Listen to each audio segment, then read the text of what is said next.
Today, we'll tackle the contentious transgender issue, but replacing the divisive rhetoric with factual clarity, using FactBid to crowdsource impartial research to bridge the conservative and woke gap, plus crowdsource incentives to ensure gender clinics prioritize patients over profits. Men's plummeting testosterone levels are undeniable. Might this contribute to boys' increasing gender discomfort? I'll share my personal experience with a gender-affirming medical intervention way back in the 1990s.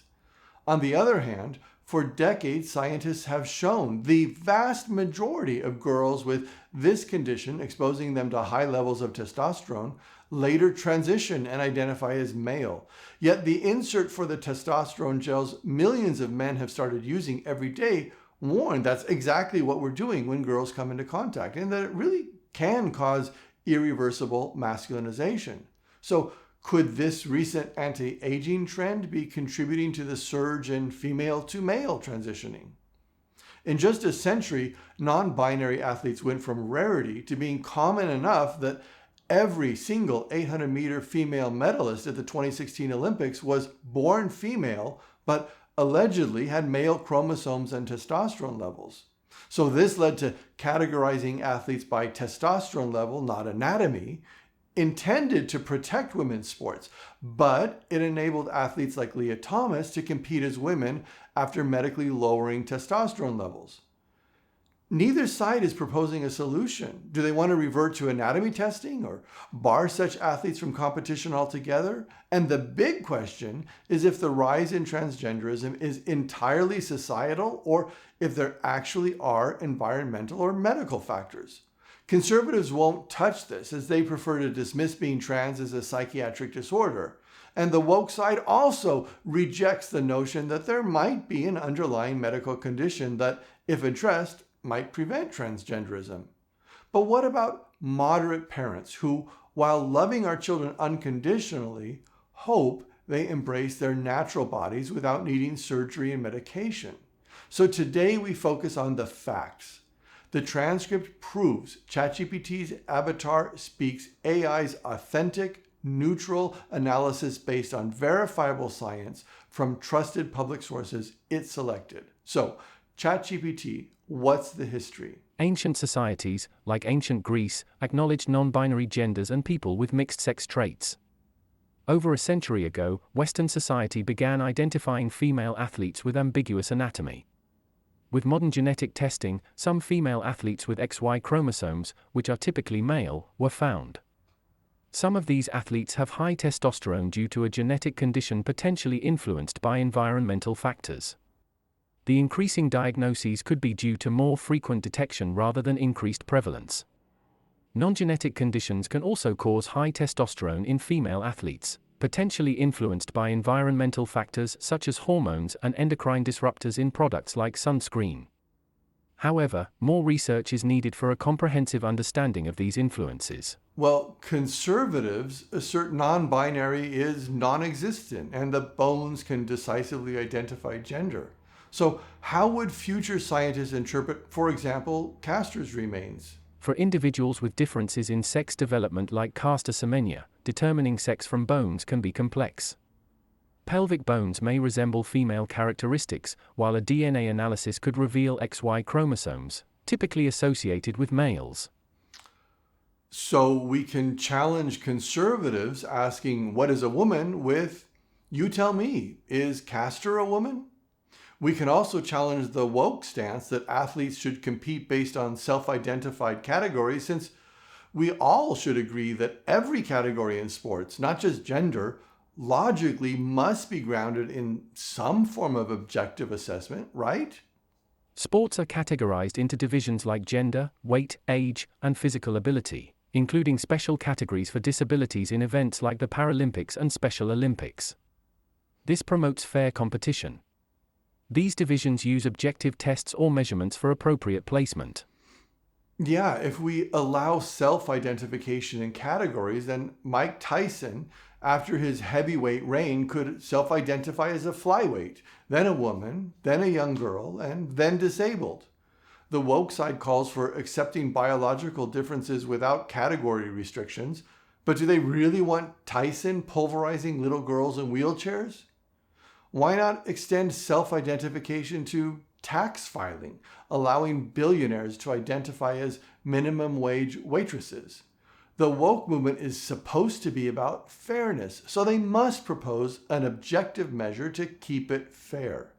Conversely, conservatives purport to uphold Christian family values, which requires treating others as you'd want to be treated. So suppose your cherished daughter exhibited male traits and attraction to females due to genetics or high testosterone. Would you love her less? If she tried hiding her secret by being extra feminine, yet was publicly humiliated by a professor referring to her with male pronouns because of her male DNA, would you accept that he's just following the science and his speech cannot be compelled? What if her joy in life was sports, but she was expelled because of her genetic mutation with no accommodation to compete as a human being? Shouldn't a good Christian ask, what if it were my child? Your concerns highlight the dual aspects of the debate in sports: the need for fair competition and the rights of transgender or athletes with sex development differences.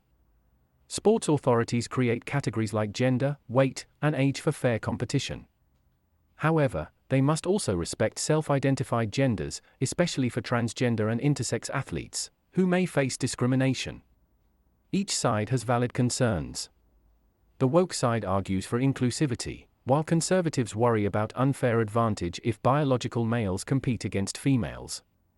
The issue is complex, requiring a balance of fair competition, athletes' rights, and scientific understanding of sex and athletic performance. The problem is neither side acknowledges the other's valid concerns, making even basic discussions like defining woman challenging. Conservatives need to accept that word meanings naturally evolve. Historically, biological men presenting as women have used female pronouns and terms without controversy. Conversely, the progressive side should recognize that in the past, the dual meanings coexisted peacefully. No one demanded abandoning traditional usage for awkward replacements like person with a uterus. Imagine if Elizabeth was advised that queen had a new meaning, so she had to say, "Greetings, Britain. This is your monarch with a uterus." Okay, before getting to the solution, I got gender-affirming care way back in the 1990s. During my high school years, I was an introverted computer geek, uncomfortable in my own body and self-conscious of my scrawny physique. My asexual, campy behavior was not an attempt to get attention, but rather any attempt to act macho felt like a pathetic girly man pretending to be the Terminator. My attempts to bulk up in the gym yielded zero results. Although I didn't identify as female, I didn't really feel masculine either. So I ended up seeking help from an endocrinologist, the 1990s equivalent of a gender clinic. Tests revealed my testosterone levels were inexplicably low, closer to female than male levels actually. Like today, my doctor had drugs to nudge hormonal levels towards male or female norms using either testosterone supplements or blockers, which are now rebranded as puberty blockers. Back then, doctors followed the path of least resistance and least profit, pushing us towards our biological genders. Testosterone injections made a profound, immediate impact, boosting my weight, strength, confidence, and changing my personality. From my experience, I can affirm that feelings of gender discomfort can have tangible medical and hormonal underpinnings, and medical interventions can help. Nowadays, testosterone supplementation is simplified to a gel which millions of men, including myself, apply daily.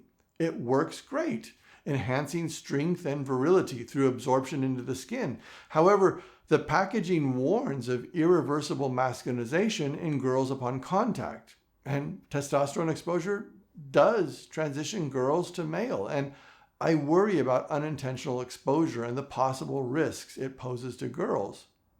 Now, conservatives argue that if it happens and your daughter identifies as male, she should be cast aside as deviant, even if it's just a genetic mutation beyond her control. And the woke side argues for not just acceptance, but celebration of the transition, with a proud selfie following her mastectomy and a joyous reveal party when she decides which arm she will sacrifice to create her male anatomy.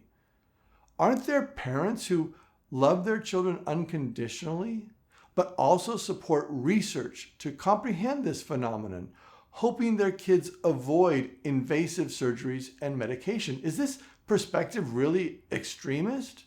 Does anyone else question the recent shift from rare, primarily male to female transitions to a surge in female to male ones?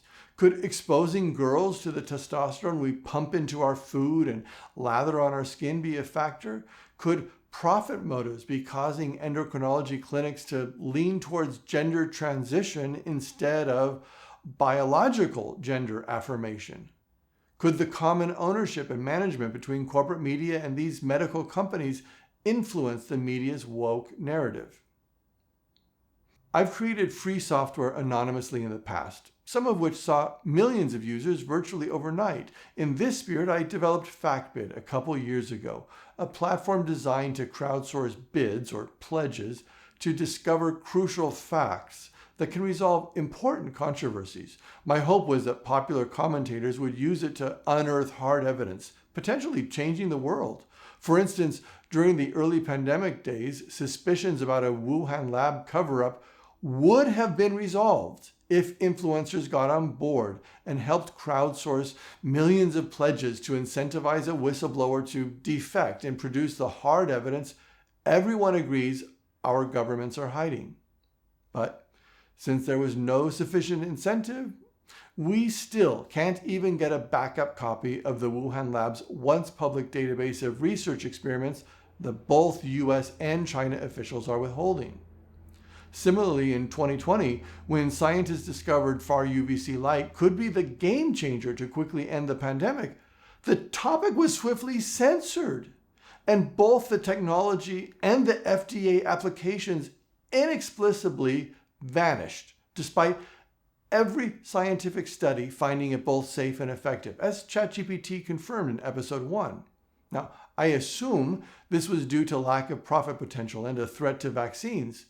If influencers had gotten the public on board with this idea of crowdfunding ourselves the clinical trials and FDA approval, maybe these non-patentable, non-profitable solutions would have had a fair shot, so we didn't need to stay locked in our homes until the vaccines arrived. I don't know why this activism concept didn't catch on. So now I'm making these videos myself, realizing I may not be the best spokesperson. Yet I hope one of these issues will strike a chord, encouraging others to embrace this crowdsourcing idea to tackle controversies and build a better future. Today, I'm trying it with the transgender debate. As ChatGPT pointed out, despite the explosion in gender studies, there's still a lack of basic understanding about whether medical or environmental factors might be contributing to the rising number of transgender individuals. So, I'm creating #JustGenderFacts to tweet offers to crowdfund a comprehensive, quality, peer-reviewed study that has no bias and just focuses on facts to answer the questions in this video. Quality studies require funding, so studies have always had to suit the sponsor's agenda. I'm hoping we can be the sponsors without any agenda or product to sell. Nobody's done this before. So visit factbid.org, click the hashtag, and tweet your bid. Researchers are invited to use this thread to share their expertise, ideas, and conduct surveys to establish consensus. Once consensus is achieved, they can tweet their proposal with the hashtag FactBidClaim and include details for donations, such as GoFundMe or Experiment.com links. FactBid records these bids and claims for convenient tracking and donating if we're satisfied. Remember, FactBid is non-binding. It's a free, non-commercial, public domain tool to raise awareness, as well as organize bids and claims, allowing us to support those who provide the essential facts society requires. Also, tweet bids with hashtag #KeepGenderClinicsHonest to ensure they must prioritize patients over profit. That is how we incentivize whistleblowers who expose evidence of misuse or profit-driven promotion of transgenderism. No one who sees abuse should feel compelled to turn a blind eye because they can't afford to lose their job. So we can pledge to support those who risk their careers to protect our children. Anyone with evidence of abuse can tweet it with these hashtags along with donation instructions like a legal defense fund or a Bitcoin wallet, allowing us to make voluntary donations. If you share this sentiment, please visit factbid.org, click the hashtag, and then the button to start your own tweet. Obtaining facts would reduce the toxic, polarized discourse. Everyone benefits from clear, unbiased information.